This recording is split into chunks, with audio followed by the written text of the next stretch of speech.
Hola y bienvenidos a todos a un nuevo episodio de Oneg Bailil Mod de la Med. Acá Eliezer Markov los saluda a todos. Acuérdense que pueden encontrarme en redes sociales, Agustín Markov en Facebook, Chori Markov en Instagram. Estoy feliz de recibirlos nuevamente a ustedes y por supuesto también a Benja Alaluf. Benja, ¿cómo estás? ¿Qué tal, Agus? Eliezer Markov ahora en la vida real.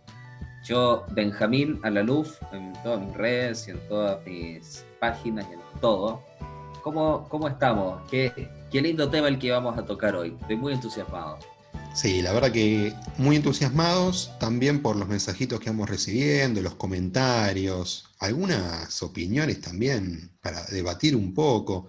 Medio que algunos ya están esperando que haya una versión Oneg Open, ¿sí? Que estemos todos reunidos en un lugar discutiendo todos estos temas, que bueno, podemos llegar a pensarlo para más adelante cuando termine la cuarentena. Pero hoy tenemos un tema espectacular. Yo sé que algunos se van a entusiasmar mucho. ¿Querés presentarlo vos, Benja? Bueno, vamos a hablar de un tema que está buenísimo y es muy importante, quizás la base de todo lo demás.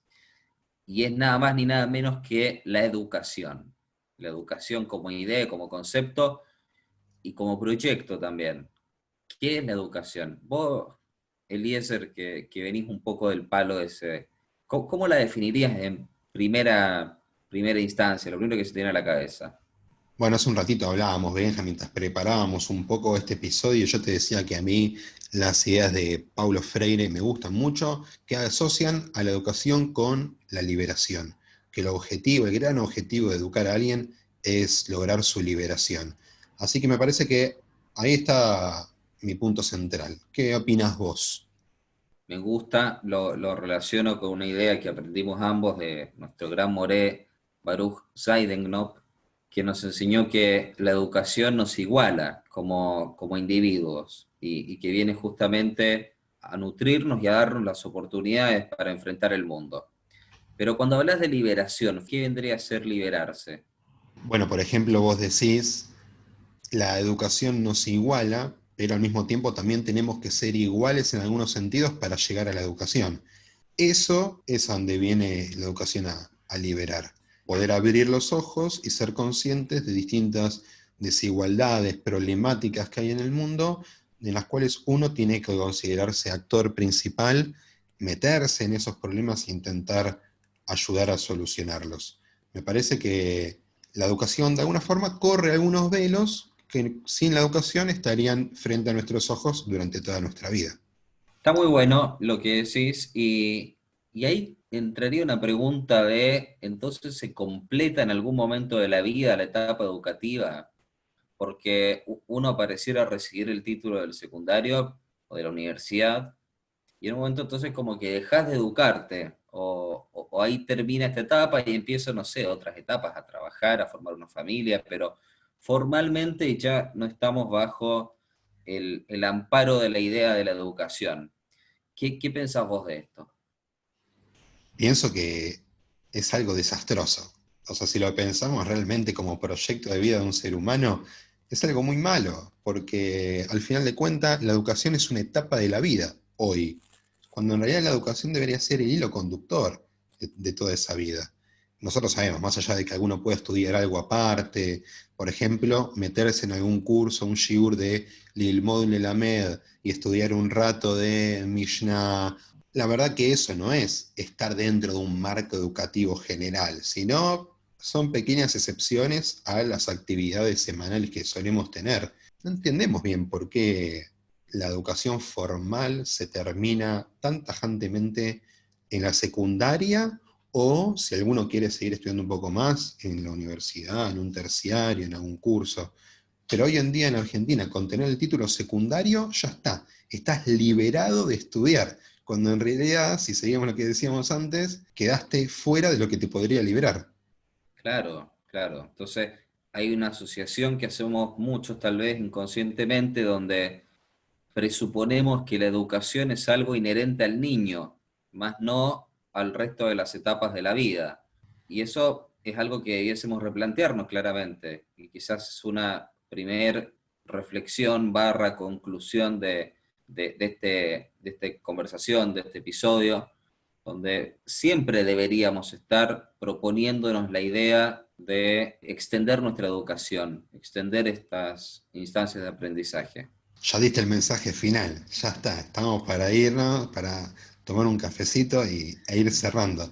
Pero vamos a charlar algunas cosas más. Por ejemplo, Benja, me parece que algo fundamental cuando hablamos de que la educación es una necesidad, tiene que haber siempre una premisa de ignorancia. ¿En qué sentido? O sea, uno tiene que realmente considerarse como una persona que no sabe todo y de esa manera considerar que un proyecto educativo tiene que ver con lo que uno necesita. Si consideramos que ya lo sabemos todo, no vamos a dedicar ni un segundo de nuestra vida en buscar algún lugar o espacio donde conocer un poco más.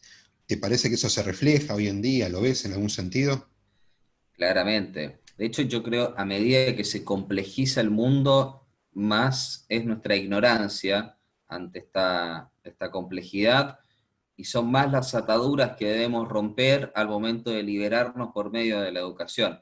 Porque tal vez hace miles de años, todo el conocimiento que el mundo había fabricado era cómo matar a un mamut, qué sé yo, y tres cositas más. Pero a medida que la humanidad y la sociedad avanzan, en realidad nosotros vamos creando conocimiento, entonces hay más posibilidades de estar atados por la ignorancia. En ese sentido, rescato lo que dice el Rambam Maimónides de que la educación termina el día de nuestra muerte. El último día de nuestra vida debemos considerarnos como si estuviésemos en la etapa de la educación. Y seguramente Maimónides se hubiera opuesto mucho a los paradigmas y a los formatos educativos de los últimos siglos, como acortaron la etapa escolar y pautaron que había un momento en que uno más o menos dejaba de estudiar, porque ¿quién era el valorado en aquel momento? El hombre que iba a la casa de estudios y diligentemente dedicaba un tiempo fijo de su día, ni siquiera de su semana, de su día, a aprender, y después había tiempos para trabajar, para tener vida social, pero todos los días había una obligación moral de dedicarse al estudio. Bueno, primero quiero decir algo que seguramente quien esté escuchando este podcast debe estar pensando, que es, se imaginan el aula dentro de la caverna, los chicos cursando Mamut 2 en el segundo semestre del año 50 millones antes de no sé quién. Pero también algo que puede estar pensando quien no se escuche, es decir, bueno, entonces es muy fácil hablar de un mundo en el que uno puede decir, bueno, trabajo poquito y me paso el día estudiando, como que no representa lo que hoy necesitamos de la distribución de las horas del día. Lo cierto es que creo que ni Benja ni yo, corregime si me equivoco, estamos planteando un ideal donde la educación sea 10 horas por día. Estamos planteando un ideal que podría ser real y que no entendemos cómo no lo es, en el cual la educación ocupe un momento de cada día. Un momento. Y ese momento puede ir variando. Quizás en algunos estadios de la vida, como es los chicos, pasan horas dentro de una institución llamada escuela donde aprenden, pero no necesariamente cuando termine esa etapa de la niñez o adolescencia tiene que pasar de 8 horas a cero. Podría pasar a un número un poco más calmo, más cauto, pero que esté correspondido también con la necesidad de estudiar y seguir educándose. No, claro, lo que pasa es que hoy estudiando ya no le sos tan funcional al sistema que pretende y prevé en vos a un ser productivo, que por eso te brindan conocimientos acotados. Hace un ratito también hablábamos antes del podcast esto de que se nos brindan tantas herramientas lógicas, matemáticas, pero finalmente es todo y apunta a la resolución de problemas porque se pretende de nosotros que de alguna u otra forma terminemos en la cadena productiva y somos como peones, ¿no? Donde tampoco desarrollan tanto nuestras vetas artísticas u otras cosas que debiesen por ahí tener el mismo valor. Cuando se habla de estudiar Torah, estudiar Talmud, o estudiar en general algo de esa línea, es desarrollar una beta que tiene que ver con la profunda apreciación del sentido de la vida y la espiritualidad y el asombro y conocer las virtudes y reconocer también las miserias del otro. Son cosas muy profundas, pero como no son útiles en el sentido productivo del término, no parecieran ser relevantes al sistema educativo. Grosso error, claramente, porque después el mundo se empieza a edificar sobre esas miserias y esas carencias que son fruto de no haber desarrollado esas otras habilidades tan o mucho más importantes seguramente que la capacidad de resolver una ecuación lógica. Me encanta lo que decís. La gran pregunta es por qué seguimos usando muchos de esos modelos hoy en día. Y acá me tomo de lo que decís, porque sea algo lindo del modelo educativo judío a través de las generaciones, y de acá a poquito nos vamos metiendo más en lo particular, este modelo educativo del cual estamos hablando, que atravesó muchas generaciones, podía terminar con que alguien que se dedicara a una actividad que nada tuviese que ver con la Torá o con el Talmud, pudiese recitar de memoria y saber y ser un ilustrado en, por ejemplo, cosas de Torá y Talmud que hacen a ser mejor persona. Digo, en el Shtetl, en el siglo XVII, el siglo XVIII, podía haber un Tevi, el lechero, que supiese psukim de la Torá, versículos de la Torá, cuando quizás algunos contemporáneos de él, de otros lugares, no sabían ni siquiera leer y escribir todavía. Entonces, está claro que hay un mensaje en el judaísmo que nos atrapa un poquito. Entonces, déjame que te pregunto, Benja, ¿qué lugar te parece a vos que ocupa la educación en el judaísmo? ¿Históricamente o en la actualidad? Porque creo que son dos respuestas distintas. Mira, yo lo pensaría de la siguiente manera.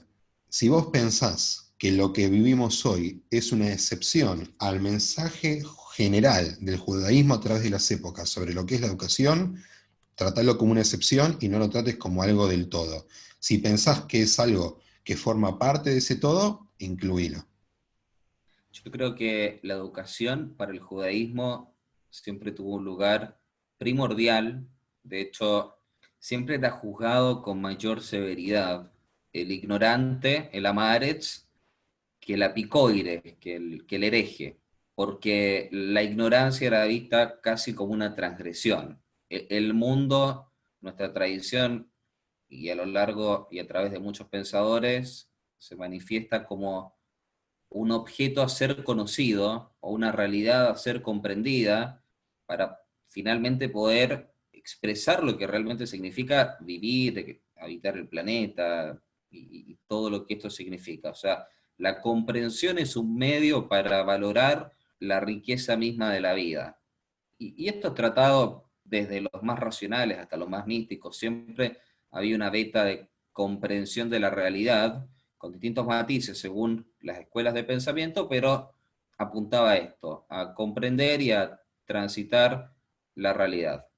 Cito a Santiago Kovadlov, que vos sabés que es un pensador que a mí me gusta mucho, que escribe un libro llamado La extinción de la diáspora judía. Y en este libro él explica que la época actual pareciera ser una excepción y que justamente la ignorancia de los judíos, en este caso, ¿no? Por supuesto, es la que podría vaticinar la extinción de la diáspora judía, porque somos ignorantes de nuestra tradición y somos ignorantes en general, porque el solo hecho de estar nutridos de la cultura que nos brinda la escuela y la universidad no significa ser seres pensantes necesariamente o ser seres educados. Como vos bien mencionaste, antes podía haber un sastre que citara el Talmud de memoria y uno diría, cosía mejor el tipo de lo que lo hacía un sastre que no, seguramente no, pero tenía otra apreciación y otra valoración por la vida. Hoy tenemos judíos brillantes en sus ámbitos en los cuales se han formado, pero se está apagando el bichito de la curiosidad por saber más y por sentir que saber es como un imperativo ético que va más allá de lo que solamente va a fin de lo que hacemos. Fantástico. Realmente me gusta mucho. Me parece que si hablamos, por ejemplo, de que vivimos en un judaísmo rabínico desde hace por lo menos 2000 años, está claro que la educación tiene un lugar central, así está pensado. De hecho, un rabino, más que nada, el rol que ocupa en cualquier comunidad es el rol de ser un maestro, de ser un educador, más allá de que existan escuelas y que haya Morim y Morot, y más allá que hace cientos de años estaba el Lehrer en el Shtetl enseñando, a la par que el rabino estaba en el Beit Midrash, en la casa de estudio, en la casa de discusión. No se puede pensar un judaísmo sin la parte educativa. Porque además, lo que va pasando con las generaciones judías, o lo que iba pasando, más que nada, es que esa educación se iba alimentando, se iba retroalimentando de la generación anterior. Una generación anterior a la cual se la respetaba mucho, se estudiaba de lo que dijeron los sabios anteriores, pero siempre se trataba de construir más, de buscar algún comentario nuevo, de buscar una interpretación nueva. Y así, erróneamente nos han llamado el pueblo del libro, cuando en realidad somos el pueblo de la biblioteca. Hoy una biblioteca judía abarca un sinfín de conocimientos distintos que lastimosamente hoy son inaccesibles para la mayoría de los judíos, porque no saben que existen, porque no saben cómo leerlos, porque no saben cómo interpretarlos. O sea que lastimosamente hay algo que claramente en esta época se está empezando a resquebrajar. Y, a ver, por esta época, no sé si estamos hablando de los últimos 10 años, por ahí estamos hablando de los últimos 100 años, ¿sí? Dependiendo del lugar, habría que hacer la cuenta necesaria. Claramente Maimónides también hablaba de esta idea de que la educación afilaba la mente en toda etapa de la vida, te agudizaba tu capacidad de pensar. Y algo que me gusta mucho, y que por eso creo que hay paradigmas maimonidianos que parecieran tan relevantes y es como que en ese sentido involucionamos. Y voy a traer particularidades que tienen que ver con la disposición de las aulas, por ejemplo. El Rambam, Maimónides, hablaba que nadie podía sentarse atrás que otro. El maestro tenía que poder ver a los ojos y poder dirigirse a cada estudiante, no estarlo formando en filas. El Rambam hablaba de que si el maestro enseñaba de pie, los estudiantes tenían que estar de pie, y si el maestro estaba sentado, los estudiantes tenían que estar sentados, pero que no hubiera disparidad en la posición siquiera del hablar. Y vos decís, eso lo dijo hace 1000 años, y en ese sentido, por supuesto, nadie dice que él haya tenido la verdad ni la razón, pero me suena mucho más lógico en el contexto educativo, un aula bien distribuida, donde el profesor se asienta como, no un par, pero sí a la par de sus estudiantes. Y eso, viste, es como que en realidad hoy hacemos todo lo contrario. Bueno, ¿cómo contarle esto a un docente o a una docente con aulas superpobladas? Sí, que hoy, incluso por toda la situación de salud que estamos viviendo, es el principal desafío para un retorno a las clases, porque implicaría que esa situación de todos los chicos uno al lado del otro sería inviable. Ni hablar las universidades, yo me acuerdo cursando en la facultad y clases, pero numerosísimas, con un sinfín de alumnos. Y lo que decís vos del Rambam ahí no tiene nada que ver. Está claro que no hay nada del Rambam en todo eso que vemos hoy en día. Pero también le sumo algo más, porque vos decías, el Rambam hace 1000 años lo dijo. Pero vayamos más atrás, vayamos a la época de la Mishnah, vayamos a la época del Talmud, en época donde se estudiaba en Gebruta, uno frente a otro, que de alguna forma, y le contamos a la gente, es una forma en la cual estudiamos nosotros dos con Benja.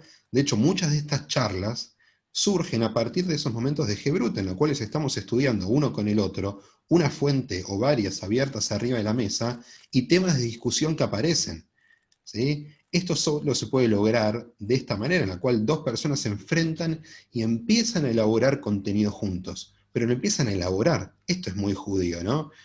No vienen a repetir solamente algo que vino antes y nada más.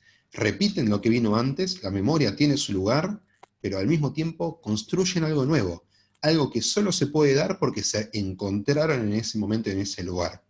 Y le sumo una más, la vamos a complejizar todavía un poquito más. El Talmud trae lo novedoso de una educación intergeneracional entre gente que no se conoció. Entonces, cuando uno sale a estudiar el Talmud, se dispone a estudiar el Talmud, y esto sucedió con judíos a lo largo de todas las épocas, cada uno iba discutiendo con la generación anterior. Y no eran solamente mis ideas, no era mi concepción del mundo y nada más. Todo judío que se disponía a estudiar tenía que enfrentarse consigo mismo, con los que vinieron antes y con los que vinieron antes de antes de antes. Y pobre del que solamente se quedara con solamente una cosita. Tenía que ir a revisar lo que dijeron todos. Esto también construye a un educando pensante, porque le hace dar cuenta que no hay una sola realidad, que hay un montón de opiniones distintas, y que conocer todas es la única forma de poder elaborar un pensamiento realmente propio. Ahora, está claro que en los sistemas educativos que vemos hoy, eso no puede pasar.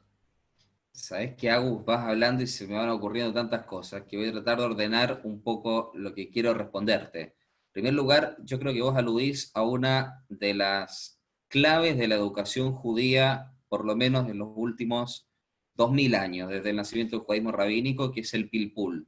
El pilpul es este debate, esta creación que se va dando fruto del análisis profundo de los textos y las ideas que se van creando y los disensos y el no estar de acuerdo y buscar argumentos y buscar en los libros, en las generaciones, en los siglos, en los sabios, etcétera.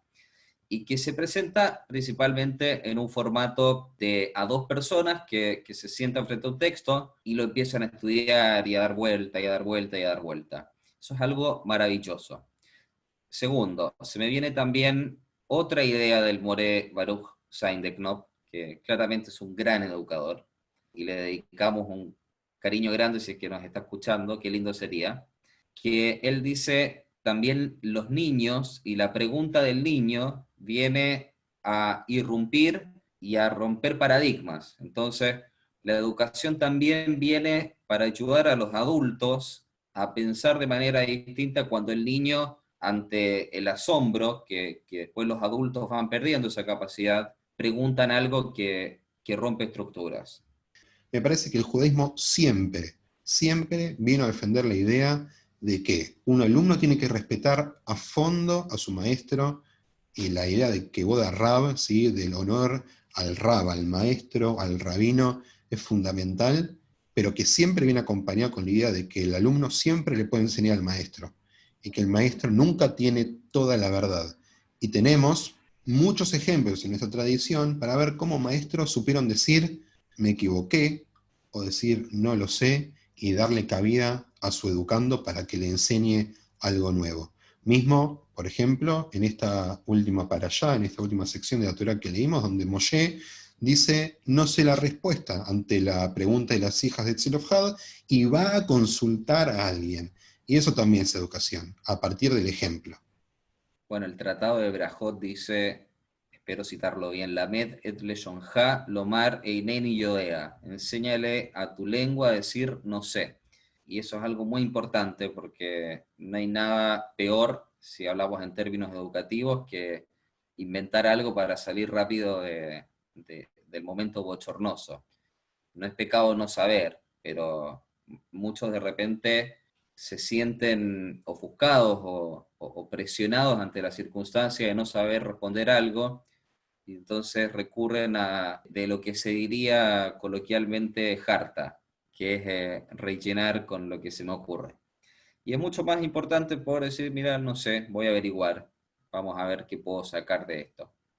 Pero bueno, Eliezer, el tema da para tanto que seguramente va a haber más episodios relacionados con la educación y sería lindo que este despierte también preguntas, inquietudes, como decíamos hace un ratito, y tal vez en base a eso ir pensando cuando hablemos nuevamente de la educación desde distintos lugares. Vamos a hablar uno de esos temas que es la educación no formal o particularmente la drajá.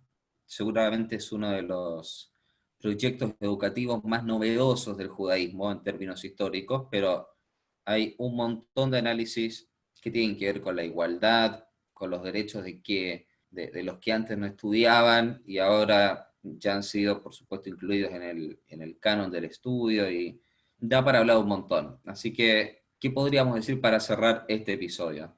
Bueno, creo que podríamos recurrir nuevamente a la idea de que no hay un tiempo final para estudiar, no hay una etapa de la vida que esté libre de la necesidad de estudio, así que los invitamos a todos a seguir estudiando y seguir conociendo, principalmente, claro, con los Shiurim del Ilmo del Elamed, que están espectaculares. A ver, quizás este podcast, este episodio, lo escucha una persona dentro de 10 años y dice, wow, ¿qué era el Ilmo del Elamed? Y va a revisar a la enciclopedia en la biblioteca a ver qué dice los historiadores al respecto. Pero la idea central es esta, no hay un momento para educar y un momento para no educarse en nada. Tenemos que buscar cada uno el tiempo necesario para conocer siempre un poquito más. ¿Vos creés que en 10 años alguien sepa abrir una enciclopedia, Chori? Yo no sé si hoy alguien sabe abrir una enciclopedia, creo que hoy las enciclopedias se usan más como generadores de peso, por ejemplo, para alinear una hoja o para tener una puerta y que no se abra, más que para conocer algo. Pero bueno, también podría ser un tema para el próximo episodio de la educación, Dios mediante, por ahí en una segunda temporada. Estaría bueno. Podemos traer un educador también. Me encanta, me encanta. Pero bueno, vamos dejando por acá, vamos dejando este cuarto episodio de One by del Módulo Lamed. Desde acá los saludamos a todos, les mandamos un fuerte abrazo y esperamos, por supuesto, sus comentarios. Esto ha sido todo por hoy. Hasta la próxima. Benja, te saludo con un fuerte abrazo. Gran abrazo, Agus. Chau, chau.